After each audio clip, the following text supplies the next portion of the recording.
Alright, let's continue on with the shocks now. So let's have a look. Put that out of the way. Get our little commemorative Mini Nuts shock building stand. Basically a electrical contact cleaner lid off a spray can with 4 holes reamed out of it to the size of shocks. Hopefully these will fit in it. Nice and lightweight, and when you're traveling you can keep it on your as the lid for the can, so it does double duty. And if you forget it at home, or you buy a can while you're traveling interstate or overseas, as long as you've got a body reamer, you can make your own.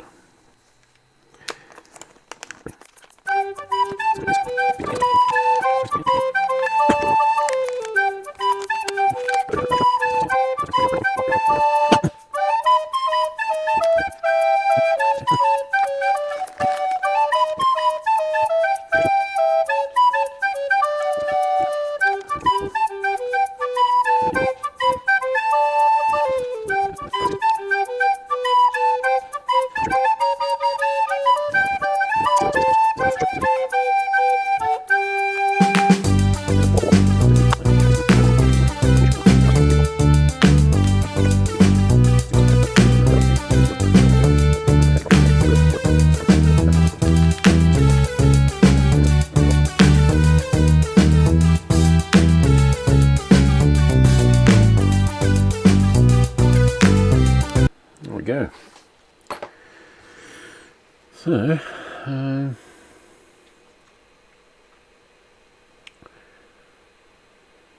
So they're the front spring retainers, they're the rear spring retainers. So now we get to the bit that's the fun part.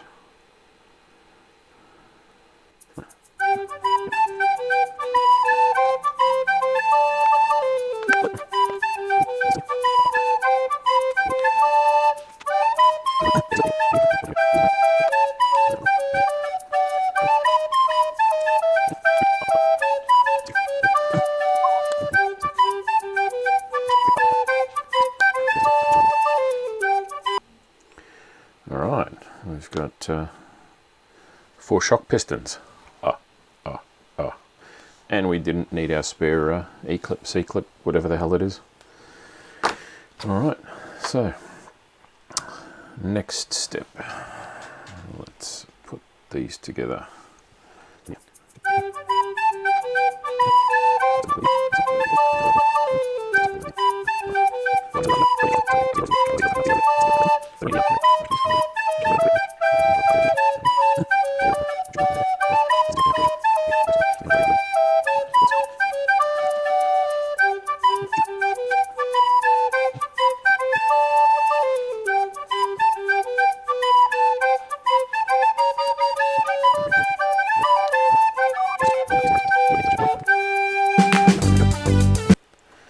Alright, so now let's build the bottom part of these. So let's drop there, that goes there, another drop, that goes on the top, and that goes in there.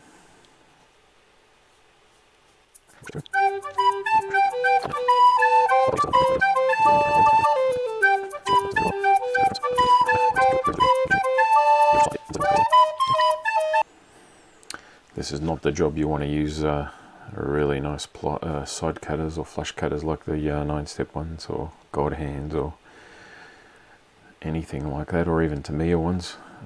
This is something you just want some nasty cheapies that you basically hold on to the very last thread with the side cutters so that you can get the rod end screwed in as much as possible.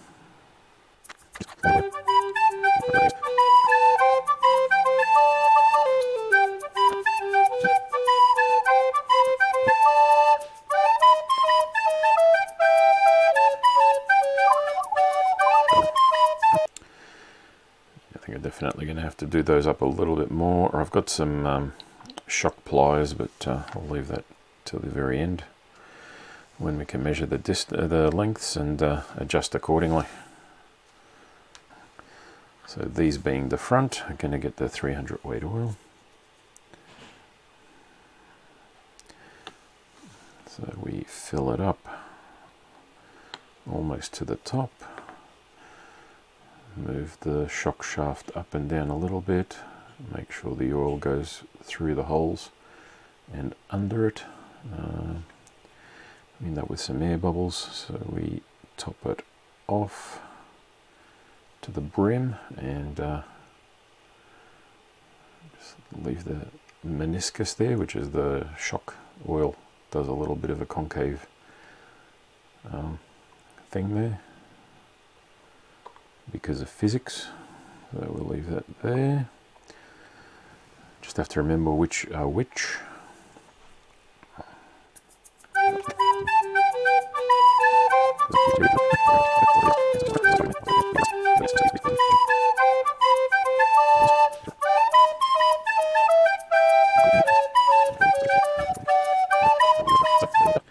So that was the first one, so that should have had time to bubble out and get rid of all the little bubbles. So let's clean that up. Let's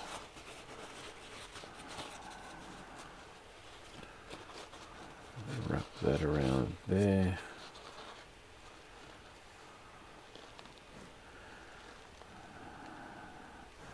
I'm assuming we're going to have or not want any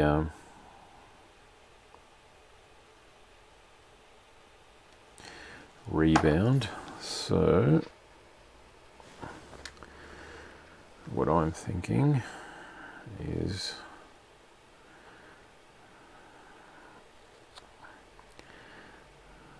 we'll do that.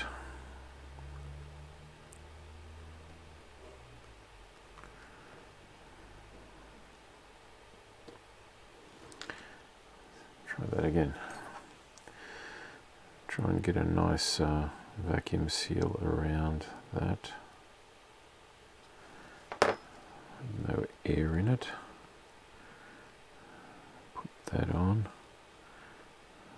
Put that on. Hold it down.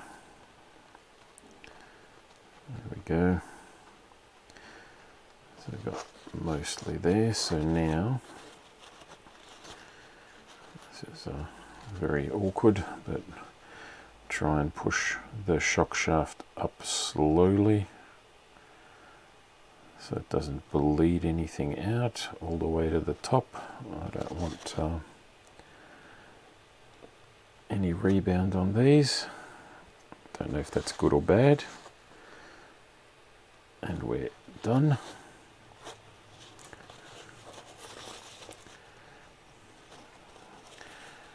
No rebound or very little rebound is what I'm after.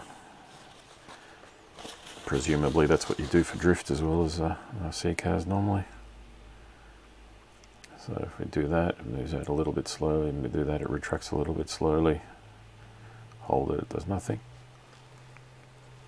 Move it in and out, and you shouldn't hear any squishing noises.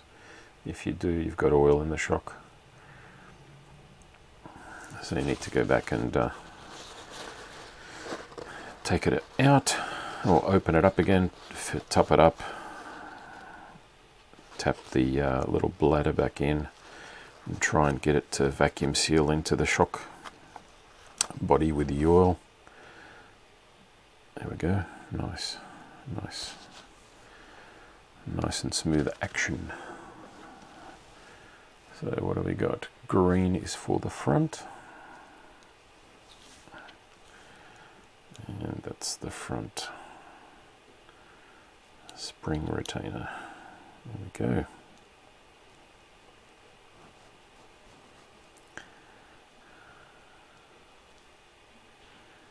All right, one shock. Ah, ah, ah.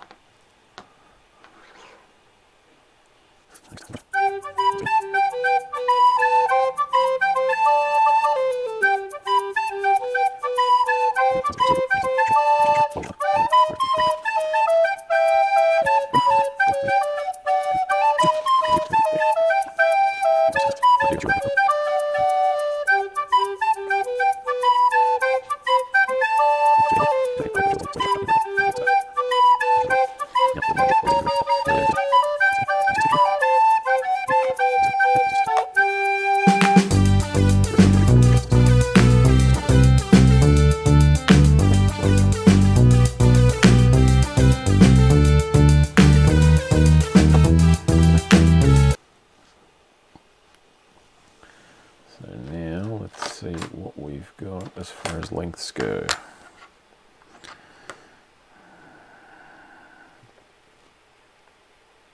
That's a rear. We've got about 66. We need 64, so we need to screw that in a little bit more. So let's get that out.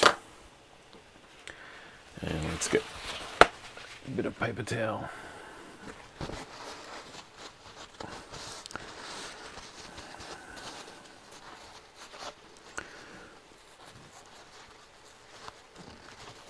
So we don't damage the shock shaft. It's too much, too much.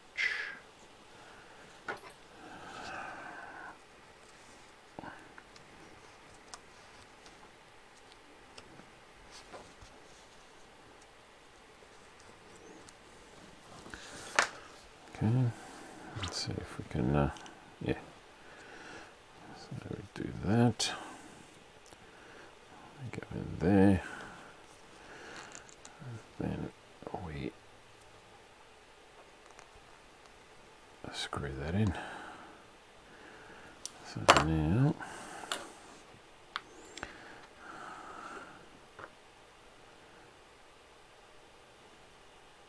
and a little bit more.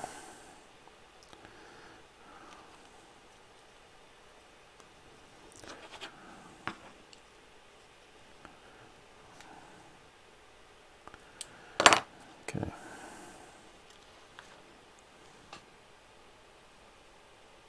That's better. All right.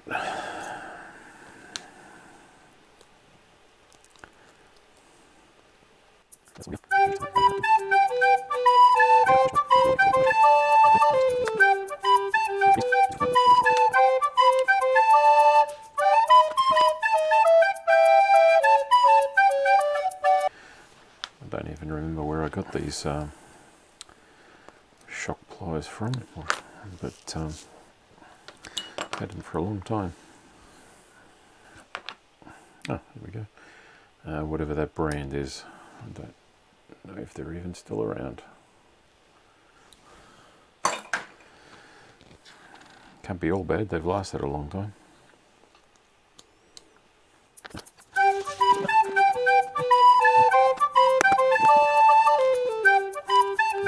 So at the current settings, the whole chassis is sitting on the ends of the arms, and the front is where the adjuster for the width of the arm is. And there's a little bit of rake up, so the back is slightly lower than the front. So next step is coffee.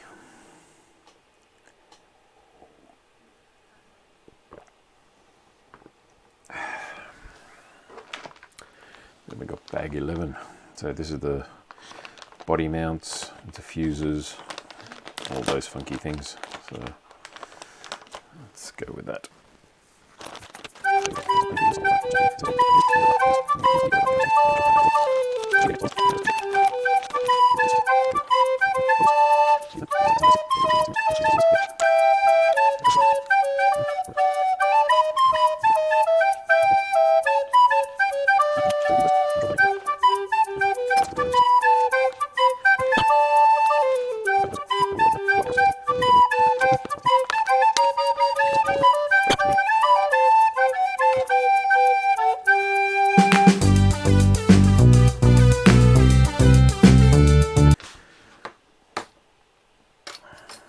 So now, let's have a look.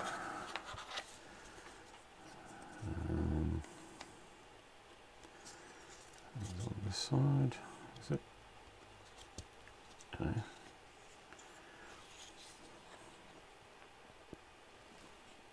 Oh yeah, how cool's that?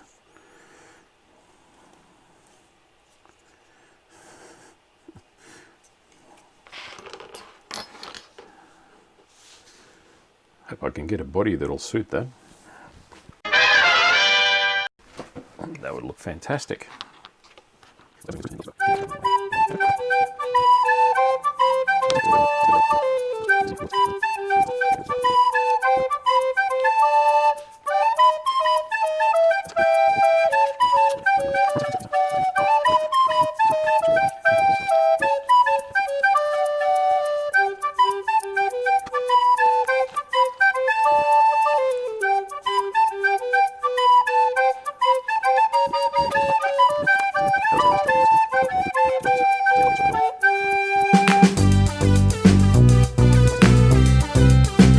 Oh yeah,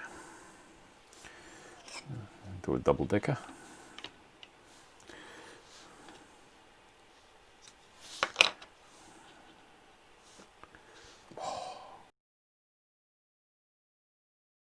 It's got to be away surely. How cool's that?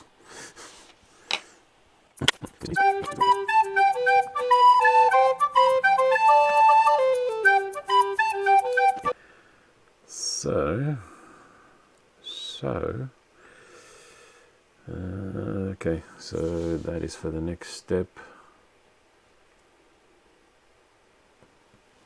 I think. So there was the, yeah, so there we go.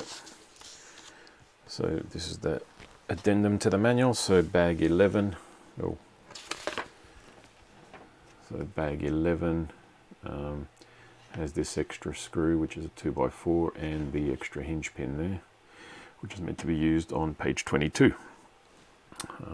So whereas we opened that up on page 20, bag 11, so here we go. So next step is to put the upper deck on.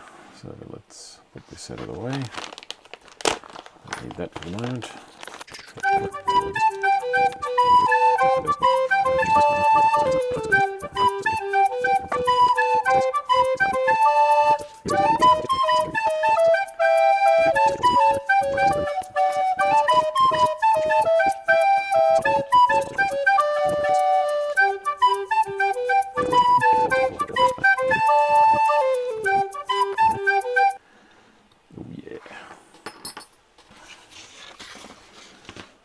Here we go, we've got 2 screws there, and this is very nice.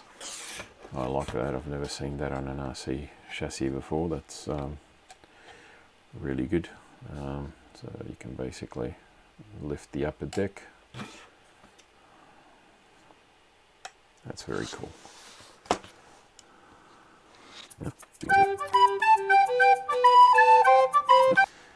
So I'm guessing that would have been in here for the antenna, which we're not using. Yep, the antenna mount goes there with 3x8, so that's a spare screw. So let's grab the battery holders.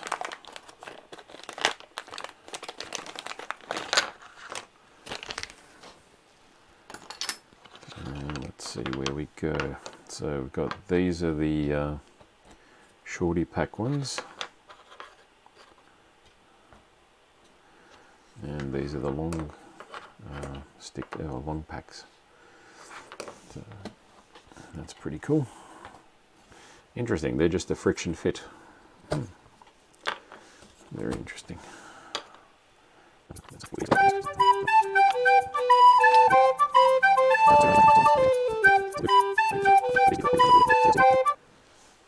So, quick wrap up. First of all, coffee.